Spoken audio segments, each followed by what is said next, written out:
o que ele disse também, o Marcelo Castro, é que seria importante aprovar uma PEC, que foi um pouco do que o Alckmin falou, uma PEC de caráter emergencial de transição do governo, e aí excepcionalizando o teto de gastos em algumas despesas, que são inadiáveis, como, por exemplo, o Bolsa Família, né, o Auxílio Brasil. Ele falou que seria inconcebível que as pessoas fossem prejudicadas. Então, nesse momento, uma discussão aí de uma PEC extraordinária que possa furar os tetos para que consigam atender as pessoas diante de um orçamento, como disse aí o Sakamoto, totalmente ilusório, né? Fabiola, me parece ser o único jeito de viabilizar esse auxílio de R$ 600 ao longo do ano que vem. E isso a gente não está nem pensando nele tornado permanente, né? Vai viabilizar ao longo do ano que vem. Por quê?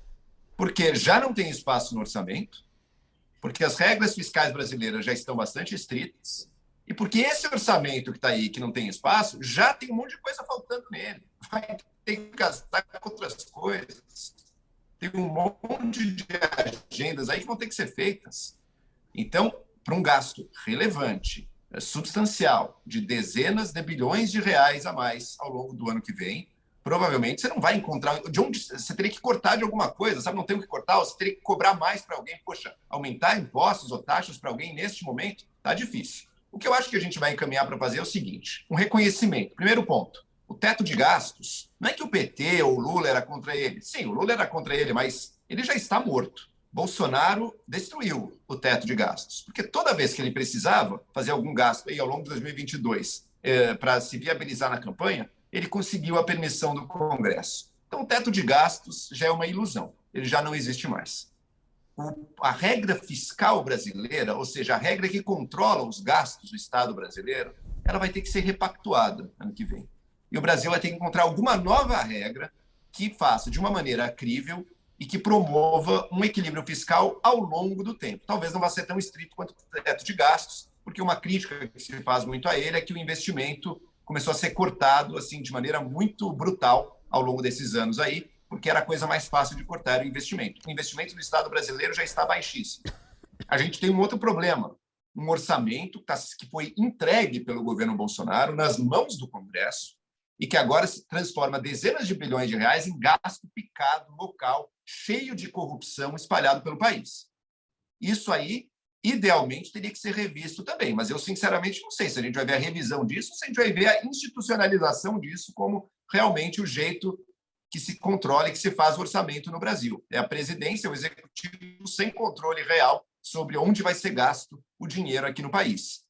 É tenebroso para o Brasil isso, é abrir mão de qualquer gasto mais estratégico, qualquer investimento com plano, com propósito, em nome da pequena política local que está sempre buscando um benefício momentâneo. Tá? São as grandes questões que se colocam para o Brasil. O Lula já é o presidente eleito, assume num momento que não é fácil para o Brasil. A gente está vivendo uma certa recuperação econômica, sim, mas o quanto dessa recuperação é justamente por causa dos gastos extraordinários e além de qualquer responsabilidade feitos pelo governo agora. Essa resposta a gente ainda não tem. A inflação também, a inflação baixou, mas é a inflação que leva em conta a gasolina, né? Que leva em conta preços que o governo influi. Quando a inflação das coisas que o governo não tem controle, ela continua altíssima. Então, o momento não será fácil. E, olha, sinceramente, eu acho que não tinha escolha melhor do que o Geraldo Alckmin para tocar essa discussão dessa transição. Porque ele é alguém que, se as pessoas estão com medo do Lula, estão com medo da esquerda, bom, Alckmin é o que nós temos de mais centro e de mais responsabilidade fiscal, de alguém com conhecimento, inclusive, de gestão pública e que pode, de maneira minimamente crível, sentar na mesa junto com os deputados, junto com o Congresso, junto com os membros do atual governo, juntos com, espero eu, né, junto com os que serão os membros do governo que vem, e pactuar, discutir como serão decididos, como será decidida essa alocação de recursos do Brasil, que é o grande drama que o Brasil vive há anos já e que até hoje não conseguimos resolver a contento. O Estado brasileiro precisa fazer muitas coisas, mas não tem dinheiro para tudo. E escolhas terão que ser feitas.